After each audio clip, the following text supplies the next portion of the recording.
9, 5, 0. Welcome to the 950 Lounge Show, hosted by Kevin KP Pryor, the LeBron James of the radio game, the amazing Steph Pearl, the extremely hilarious Rodeo, Mike the moderator, and of course, Backstage Ed. You are listening to the best team in radio. And now I present the 950 Lounge. Back on the ride, 950 Lounge, still joined by the best team in radio. You know the plays. My man Ringo's joining us today, Mike the moderator, and we have a superstar special guest. If you're a Knicks fan, or maybe you're not even a Knicks fan, if you're somebody who's trying to find information on the Knicks globally, not just New York, we got the preeminent brother that's doing it right now. That's 40,000 deep. I'm a fan. Moderator's a fan. Just is a fan. And he's here on his maiden voyage at 950 Lounge. Fan. Well, that's you. Ladies and gentlemen, welcome to 950 Lounge, host of Knicks Fan TV, CP the Fanchise. What's going on, brother? Yes, sir. Appreciate you fellas, man. Nah, no doubt, man. One time for your boys. Hit that thumbs up button for your boys. Subscribe. All that. No doubt, brother. In 20 minutes, you may be saying something else, but anyway. Get my car. I'm getting out of here. Again, brother, we can't thank you enough for spending some time with us, man. Like I said, we're all fans of your show, watching Knicks Fan TV in August to find out, what the schedule is like. There ain't nothing else on TV. Nah, man, it's not about this. They can watch the fumble. Nah, I ain't know. They owe me money. Low blow. But again, man, let's kind of dive into it, man. You have taken in this what I call the golden age of the independent. You've taken this regular platform and grown it to something where now you rock with Max Kellerman. You're doing events at the Garden. How did this all start, man? Get us to the very beginning when you was like, I'm a fan of Knicks. And, we've all experienced the Siberia, the cold chill of the losing years. But how did it get started? Yeah, so, it started for me just being a fan of New York sports in general. Right. Being born and raised in the city, sports is a fabric of our culture. Right. And I remember, early days, I used to go to my pops to work. You used to be, take your kid to work day. So you used to go in the office. He's an engineer. And in the office, you used to hear, on the radio, you used to hear these dudes, arguing all the back and forth. I'm like, what is that? It was Mike and the Mad Dog. Yeah. And he used to listen to that every day. Every day you should go in there, and they just used to go back and forth and arguing, screaming on top of each other, you know what I mean? But that was 950 Lounge, though. Who in the background? That's Big Mouth Kevin. That was so ingrained in me that I became a fan of it. And sports radio was I used to wake up to it, go to sleep to it, ride in the car to it. I'm listening to them, all the shows. Right. Max Kellerman back in the day, Stephen A., Joe Beningo, all those guys. So Joe Beningo. Yeah. That was just always a part of me. And then when me and the homies used to argue back and forth about sports, it was just natural. Right. And so I wanted to recreate that in the digital realm and also represent the culture in a way that, when you see these media players now, yeah, Stephen A. is up there at the top, but it is very few of us really representing, especially in basketball. Yeah. And so I thought that was important. And so 2017, I took my camera phone. I went out to the draft, went out to MSG, just started interviewing fans. This is when we drafted Frank. Right. Yeah. But at the same time, the Porzingis trade rumors was going on. Yeah. So we got some good footage. I didn't know what I was doing. The last layer of Phil Jackson. Yeah. The whole Phil fiasco. Classic. Yeah. And I just, from that day, I just threw it up on YouTube, see what the reaction was. And over time, it kind of just evolved. We went from doing recorded content to me saying, I want to do the whole Mike and the Mad Dog thing, taking phone calls and capturing the passion of the city. Because for me, our sports fans are like none other. Right. When it comes to sports. And I just felt like I needed to capture that in the digital realm where, you could have on-demand content. Right. Just have the fans more involved in the game. So when did you know that from just 2017 going to the draft, kind of really probably doing it because you just wanted to hear you had a voice and you wanted to hear yourself speak and there's platforms for that, to knowing that, I got a place in this thing. I've carved my own seat, whereas 10, 15, 20 years prior to this, you have to go to school or you have to have some type of in.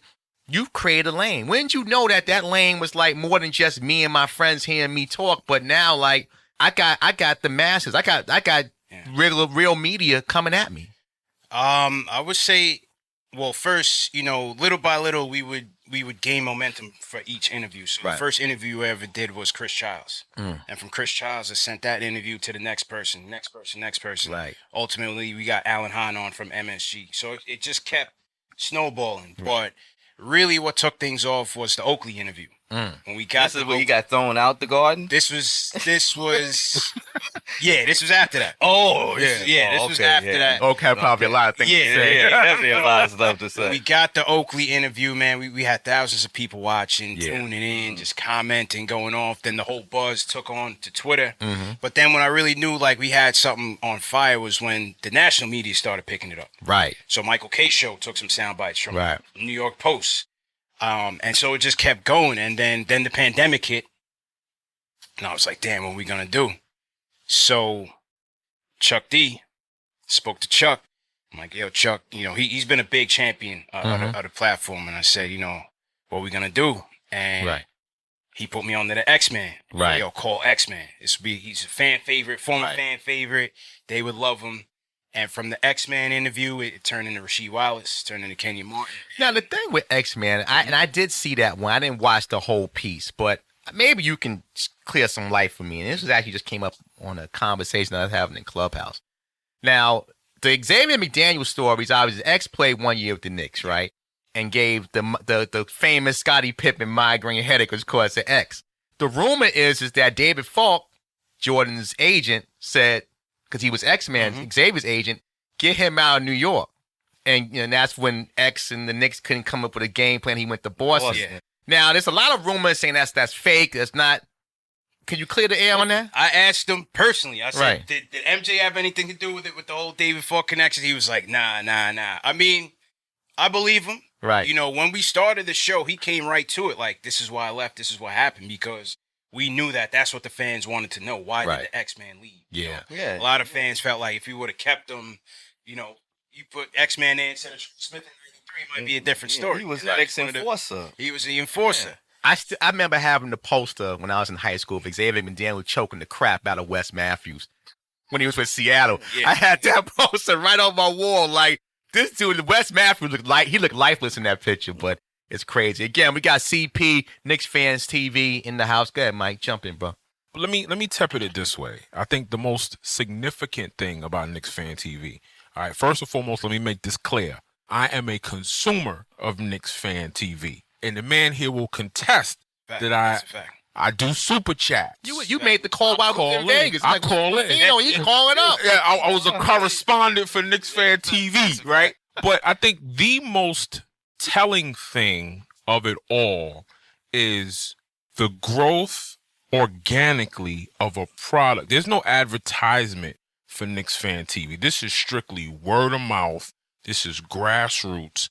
And as a black man, to see you go from, I guess, your woman and your kid and your family to 40,000 individuals, 39,950 you've probably never met.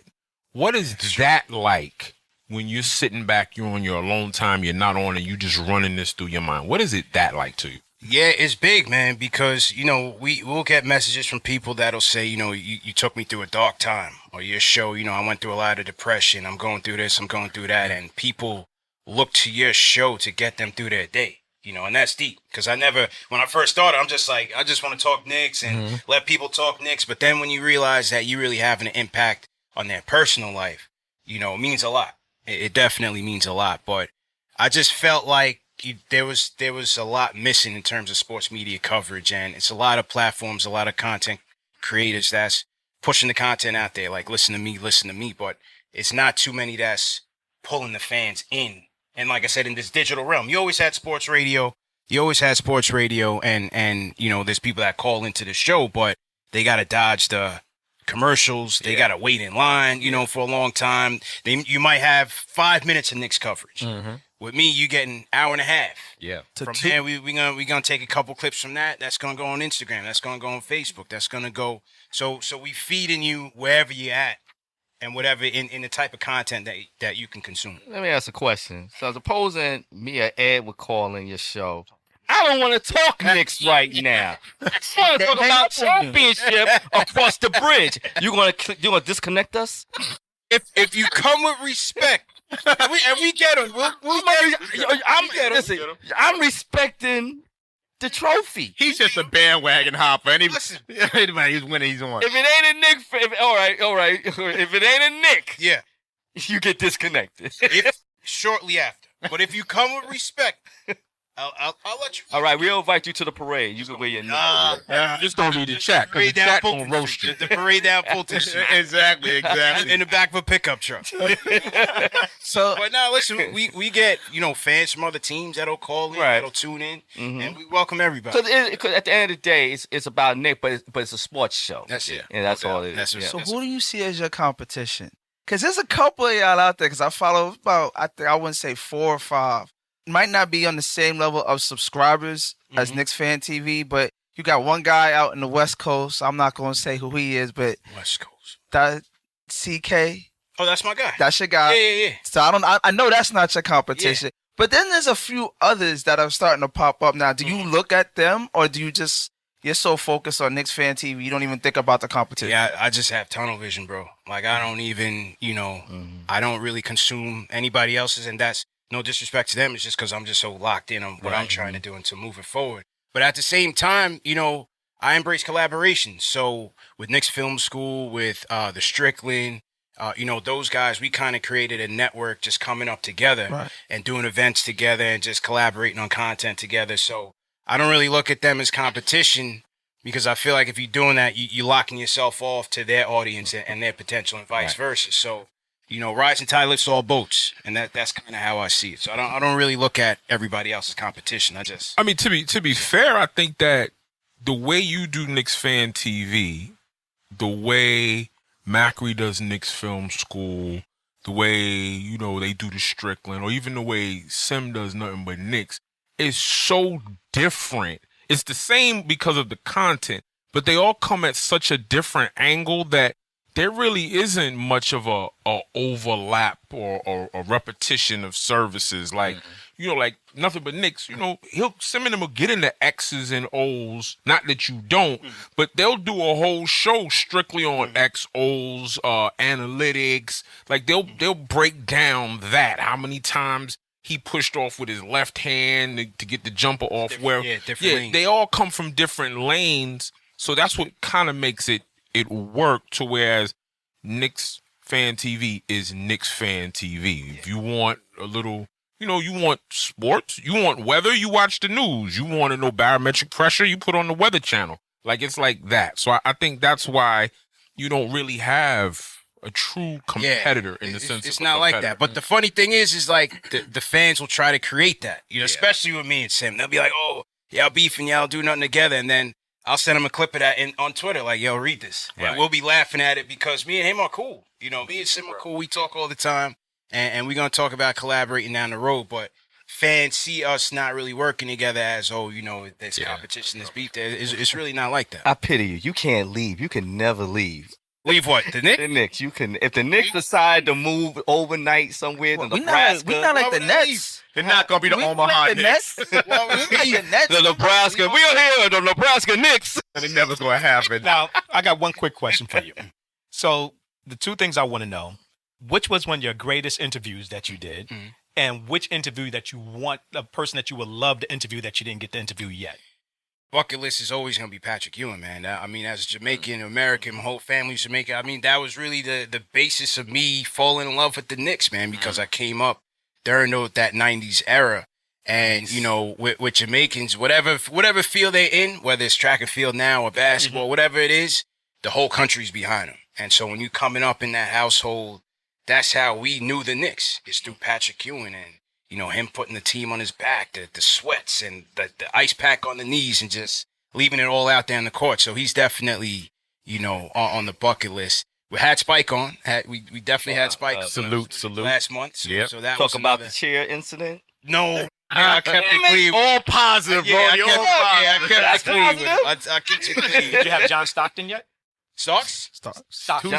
John. No, not yet. We didn't have Stocks yet. We didn't have Stocks yet. I would say favorite interview to date The Harper interview was great. He was good. another one of my favorite Knicks. That was a good one. Yeah, and I waited a year. We were trying to connect back and forth. And, you know, he gave me an hour of his time and just, he really left it all on the line. You know, talked about the Houston series and coming to the Knicks and what that was like. So I would put the Harper interview up there. The X-Man interview, man, it was incredible. I mean, fans are still watching it to this day. The X-Man interview, I think altogether from the main interview and the sub-content recreated, it was like over 250,000 views on YouTube. Nice. There were so many people into that one. So I would put Harper and X-Man right up there. It's 28 years with Charles Smith, Mr. Lake. You know, to this day, is people still talking about that? Yeah. 28 years ago. My thing is that why don't you have Charles Smith on a live? You be surprised how many people will come on that live. You know what's so so funny? The same event that we had Spike on, Charles Smith was there, and they knew the organizers was trying to man hightailed it out the back door. Listen, I before we go to a break, Charles Smith is big in technology. He works on Wall Street. Before the pandemic, people were at the restaurant on Wall Street in suits. Still like, Demming him? You should have made that leg.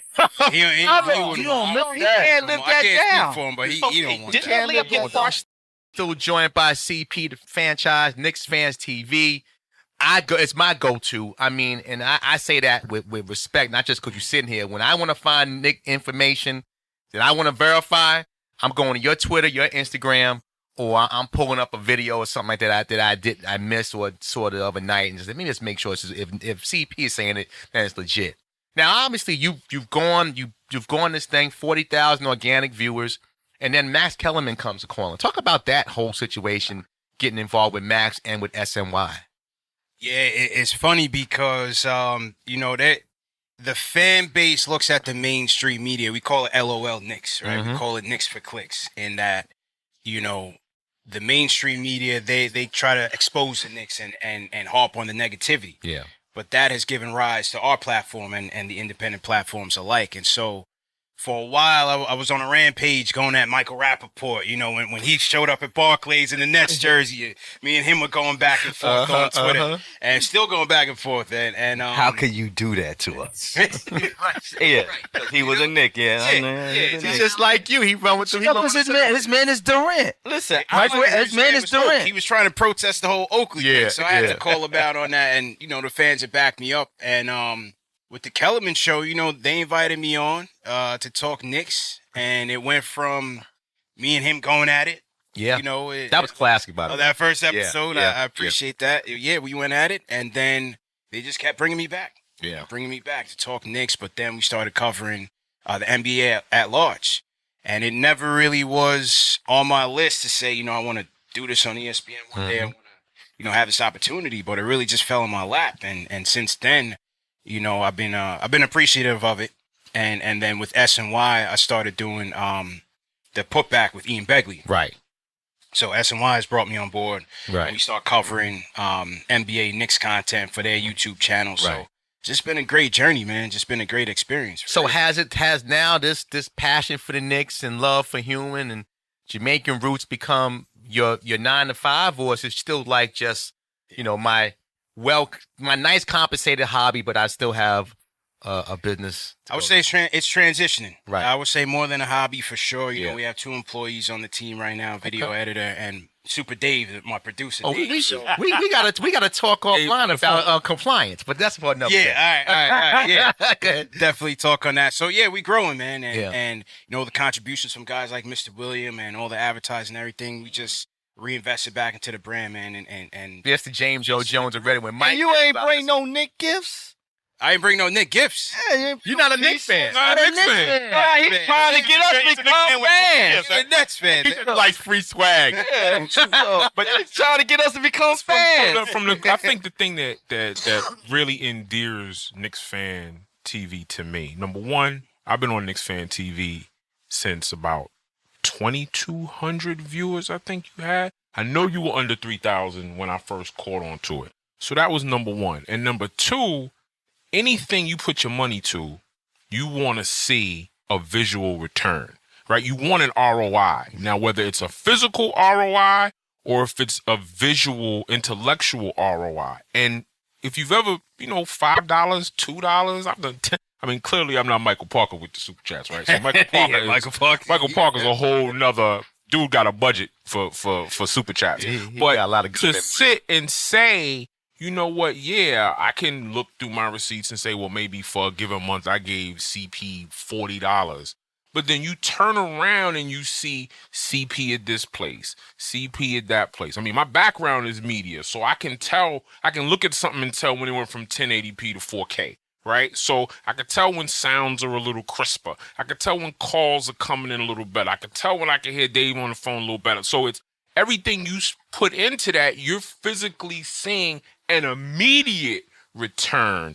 And that's even before we get to the quality of the content, right? I don't care how good food is. If the presentation is poor, then you ain't eating steak off a garbage. You ain't messing. Right. You ain't messing with it, right? Right. So, but that's the one thing I can say about Knicks Fan TV is that from that perspective, man, you are spot on point. Appreciate it. And again, to see it from a black man, it's even more enjoyable to sit here and say, I'm watching a product that not just rivals the majors, but the majors are calling this man to come talk to them. He would listen. We was in Vegas. He was completely upset when you made the trip. He was like, "CP ain't coming." and man- I had to break the news to him. I said, "Yo, he ain't coming."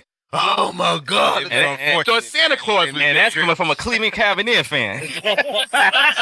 Same colors. Same intensity. The same intensity. Now, question I got for you right now also. Now, would you ever have a conversation with Reggie Miller? Of course. That's the one I would like to see because how he used to be always known as the Nick Killer. He's not known. He was the Nick Killer. That's the one I want to. That's the one I want to see you have an interview with him. No, it's on the list. It's definitely on the list. So, what do you think about the team this year? I think, based on who was available in the off season, I think they took a prudent approach. The front office has shown so far that they're willing to be aggressive but not stupid. Unlike previous administrations. Right. Unlike previous administrations.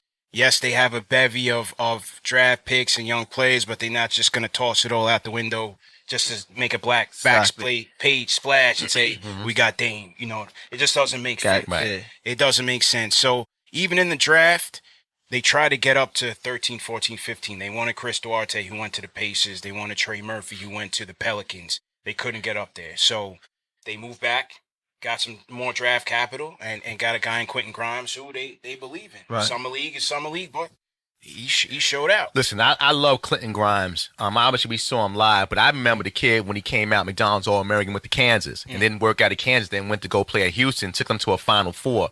It's a very good talent. He's a hard-nosed kid. He's got talent, but he's got a dog in him that, it's like, you know what? I'm constantly have to prove myself. The same thing with the kid from McBride. McBride is going to be the one. McBride played at Press Virginia. So we know what he got with Huggins. So the Knicks are drafting and bringing in people that are Knicks players, similar to how Miami does, or San Antonio. It's a certain character of athlete they want. And that's what I like about this team. And while, they're not superstars, you don't necessarily need that one superstar. And if it's not there, don't jump out the window to go get something. Listen, we saw Tibbs. We were sitting right behind Tibbs. We saw Tibbs, and some of the plays, you could see Tibbs was like, I don't even believe why they drafted this mother. He's very animated with his looks. Yeah, we did that. I know he was frustrated, man. But like you said, man, with Grimes, McBride, it feels like they now building a culture. Right. And they're bringing in good locker room kids that is working hard. Defense is their priority. Right. But with McBride and Grimes, they can shoot the ball. Yeah. And not just shoot it off the catch and shoot, but shoot it off the dribble,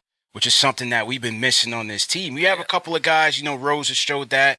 Alec Burks has certainly showed that. But in the playoffs, we got exposed because we didn't have enough shot creators. Right. RJ has to work on that side of his game, but in this offseason, they really prioritize that and bringing in Fournier. Yes. Drafting Grimes, McBride, bringing Burks back, Rose back. Right. Now you bring in Kemba. So now you have guys that can take the pressure off of Julius, especially Rose, Fournier, Kemba. I think Kemba is important. So what happens to McKenna is gone, right? Nearly McKenna. Frank is gone. And what's the other? Alfred Payton is his son. Alfred Payton went to the Suns. He's gone. Not yet. This is Knox's last year. The Kentucky connection will keep Knox, nurtured in house, but I'm not. I don't see a future. What's used to keeping him on the team? He ain't gonna get no run. You never know what can happen. You might need a body. He's got a shot. You got to fill out the roster some way. Yeah, you need a new enforcer. Go in there and foul. Would you prefer Mellow Ball? He in L.A. now. I mean, Leangelo. What do you think about now Carmelo now being in L.A.? You think that's going to work? Because LeBron is a very high maintenance guy. I think it was 2 years too late. They should have brought him in when they went to the bubble and won the championship. You know, I don't know what happened there. Melo was out there available.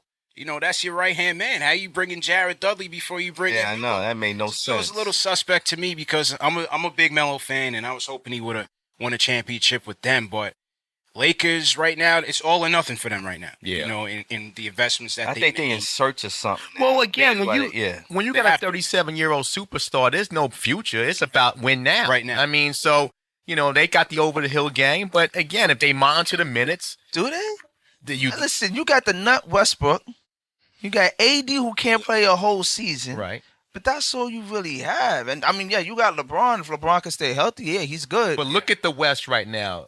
The West is crazy. Denver's dealing with an injury with Murray. He's not coming back. Okay. Kawhi is done. Ben Simmons is now. Kawhi is done for the season? Kawhi, listen, he took I don't think Kawhi comes back. took a thigh bruise in San Antonio and sat the whole year out. Nah, he got hurt. He said, He's ACL. yeah. He's Hurt. There ain't no thigh bruise. No, he had a thigh bruise in San Antonio and had the whole year, so he ain't coming back. So You still have Utah. Okay. The Suns is returning back. I'm not so on the Suns next I year. think the Warriors, because what's the name coming? Yeah. And if the Warriors Thompson. come out, you better be really scared of them. Thompson's back. But it's also a lot of what ifs, a lot of ifs. There's a lot of ifs with LA. With LA too. Injuries. You don't know how Westbrook, LeBron, and AD are going to work out. Westbrook is a nut. Come over to the Nets. It's a lot of baskets there for everything. The Nets got enough headaches over there. We got the world is flat, man. You really a Net fan? Like the Nets, man. No, you don't. When we went to the hold on, you a Knicks fan. We always went to the Nets and got carte blanche. Because we were in the VIP, man. Rockies was paying me at the time. Man, they begging you to come in there, man. Facts. They were You want them tickets off talking half like that? Were they giving tickets half price for the playoffs? Yeah, when James Harden was hawking them. Yeah, hawking tickets. Buy one, get one Show up ticket. 20 minutes before game time and sit behind the scorer's table. About the Barclays. Again, when I was in radio and we would Still is. Well, we would know when I was on the marketing side, we covered net games. So this is when they had Brooke Lopez and it was like half empty. They used to get prime rib, shrimp. So Joe. I mean, like it was like I heard they still do. Well, I don't know because I ain't involved with it. But I wasn't a fan. That was just my job. They were paying me, so I got to go with the money. I want to take another quick break. We'll come back. I want to get your top 5 all-time people you've seen Knick team. I'm sure we all have on rodeo. You probably picked. I have, yeah, definitely. Nat Clifton or something like that with you. But we're gonna take a quick break. CP the Fanchise, Non-Fee Lounge. Come on back. I kind of want to chop it up with you on your top 5. Now I don't have to ask. Probably should say top 4. We know Pat's in there. But That's top 5. would you shut up? I'm talking to CP, not you, CP. You're talking to this CP. Yeah, I know. I know his initials. But your top 5, that guys you witnessed from you, not old school guys, but guys you actually saw play. What's your top 5? Give me your guards, your center, and your forwards. Oh, top 5 Knick plays. Top 5 Knick plays. Yeah. All right. At the point, top 5. Wow. That's hard. It could be Walt Frazier. Yeah. All right, at the 5, we're going to go. Wall. At the 5, we're going to go Pat. Okay, yeah, that's easy. That's why I said 4. That's why I said 4. Right. I'll put Melo at the 4. Okay. Gotta put Melo at the 4. Okay. I'm gonna put Mason at the 3. Ooh. Okay. No Oakley? Nah, Oakley was a 4. Put Mace. Nah. Mace. Put Mace. That's Put Mace. Intimidating. And the crowd here goes crazy. No offense to Oak. No offense to Oak. That interview still, we went 12 rounds with Oak. We went 12 rounds. Hopefully he come back. Stop the fight, Ron. Yeah. Need a free car wash? I'll put Pat at the 5. I'll put Melo at the 4. I'll put Mace at the 3. At the 2. Ooh, this is where it gets rough. Yeah, it's rough, man. This is rough. Yeah, I'm putting H2O, man. Allen I'm Houston. putting Allen Houston at the 2. wow. I'm putting Allen Houston at the 2. No offense to Starks. That was my guy. about that. That's Starks was the first jersey I had. Mm-hmm. Game 7, I forgive him. Game 6, he took us there. Almost won it. But I got to go Allen Houston, man. Point guard. I'll go Harper. Okay. Really? Harp at the point. Wow. I'm gonna give you mine. And it's a Just to say, I wasn't old enough to really see Mark Jackson, and he wasn't here for that long. right. I love Steph. It's That you was a dark time. Yeah. That was a dark time. Come on, YouTube, Mark. The dark day for the Empire. Dark day. That was a dark time. I'm probably a few years older, so I'll start with Pat. I think obviously Pat, great Nick. My forwards, I got to go with my all-time favorite Nick, Bernard King. Because Did you see Bernard play? yes, Hell I did. yeah. I saw Bernard. Where was it color? Where was it color or black and white? It was color. Well, in my house it was black and white. With the high shorts. Bernard was special, boy. Yeah. Game face and all. I guess my other forward, I probably go with Oakley, just because those black and blue. I love Mace, rest in peace. But Oakley to me. Guards, point guard, I'm probably going with Mark Jackson. It's tough because I love Rod, but Rod, when I think about Knicks, Rod's more Bronx for me, Truman High School, than it is for the Knicks. So I'm going with Mark. You know, that broom thing still messes him up. We took that broom in Philly. Yep. And my shooting guard, this is tough, and I probably will go with Allen Houston because I still can't. Even I met John Stocks once, and I told him about the 2 for 17 in Houston, and he looked at me like, I can't even use the word. guy in here. I can't even use the words because we're FCC on some markets, but he looked at me like this, you know. Anyway, and I met LJ. I would say LJ too at the forwards, but his Nick, I'm talking about Nick history. Right. You know. He wasn't there long. But again, he had great moments. So I would go with also Allen Houston, Tennessee stand up, and point guard Mark. So, and my favorite all-time Nick is Bernard King, hands down. Period. Go ahead, you go. Well, Patrick Ewing, Hall of Famer. My point guard, Michael Ray Richardson. I don't think Michael Ray gets the love Shanking. that all the other Knicks get for some reason. Shooting guard, I would say Allen Houston, but And go Rory Sparrow. I love, for some reason, Ray Williams, man. When Ray and Michael was they were the best backcourt. Even Magic Johnson said that was the best backcourt. Ray Williams was Ray that Williams and Michael Mount Ray Vernon Richardson. stand up. So that's my backcourt. Patrick's is in the middle. One of small forwards, Bernard King. But the power forward, I don't know. For some reason, and this is going back, but power forward, it would be Larry Domick. No, Lonnie Williams. Shelton. Lonnie Shelton. He was you he really was going the back. original enforcer, you know? Yeah. And like I said, I think some of the older Knicks from the 70s, the only one they really give love is Clive, because Clive is always dead, Earl. But I think that they got to start going back, giving some of the older God players rest some his soul, love. Dean Meminger was a monster. Dean Dream, baby. Dean the Dream was Yeah. a monster. Let me see. For me, obviously it starts with Pat at the 5. Oh man, my 4. I'm gonna go small ball. My 4 is gonna be Mace, because my 3 is gonna be Melo. 2. I mean, I want to go Allen Houston because when he would raise up to fire, that stroke was just smooth. That 99 run, I think, that for me, stroke, like he'd bang it on you if you slept on him, but yo, he had a Rucker Park jump shot. But you know what? It's called layup when he rolls up. One thing about Allen Houston, the first 3 quarters, like the first half, he was on fire. Looked like in the fourth quarter, he would be invisible. Like he looked like he couldn't even make a shot in the fourth quarter. I like the Ray Williams, Michael Ray Richardson backcourt.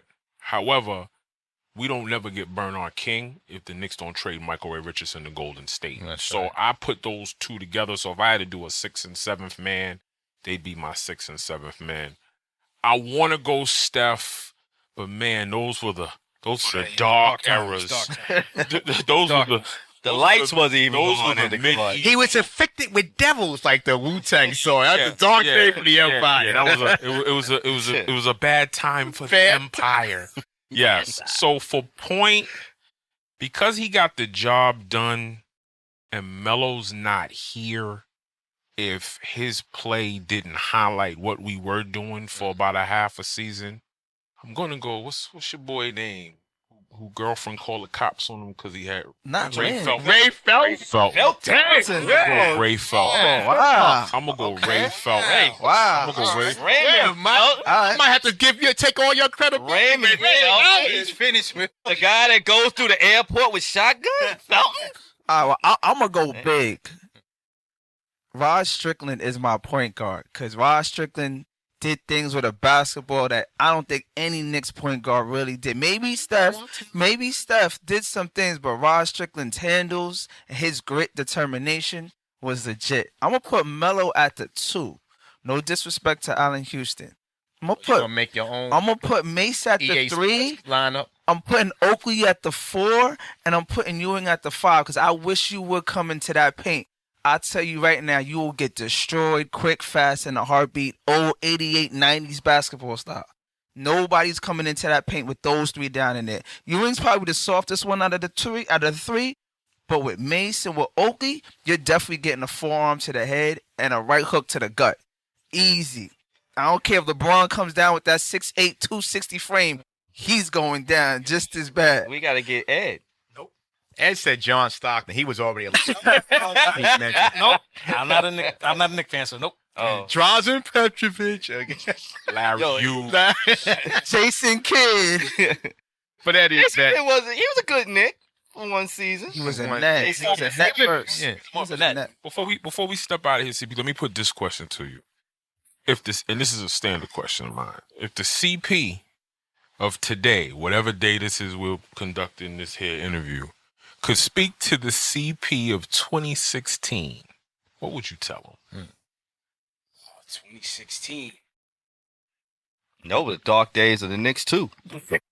Just in terms of, A lot of blackout. What are we doing? Like just in terms of the content. In terms of you talking to you, I don't necessarily have anything to do with the Knicks in particular, but just there was no Knicks Fan TV in 2016, and look at you now. You're almost a global phenomenon. To be fair, there's a Hawks Fan TV, so that alone should tell you what Knicks Fan TV is. Yeah. So if you could talk to you from then, knowing what you know about everything now, what would you say to you?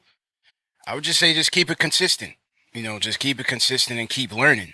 And that's what I tell to a lot of aspiring content creators that, ask for advice, ask for help. You have to keep it consistent because there's going to be days where you're going to have nobody watching. You might have 5 people watching, you might have 10 people watching, but with consistency, you'll learn. And with learning and iteration, you become better. And you have to invest. In the beginning, you have to invest time. And once you start accumulating resources, then you reinvest those resources and keep it consistent. So that's what I would say. Consistency is the key. CP, you said it all. We appreciate you, bro. Next time, bring Ashley Moss. But real quick, where can people reach out to you? Yeah, Find more information. KnicksFanTV.com, YouTube.com/KnicksFanTV, Instagram, Facebook, Twitter, Knicks Fan TV. Very, very easy. Brother, we can't thank you enough for coming. Love to glad. have you back. Hopefully we can get you back on. For sure. We appreciate the time. CP the Fanchise.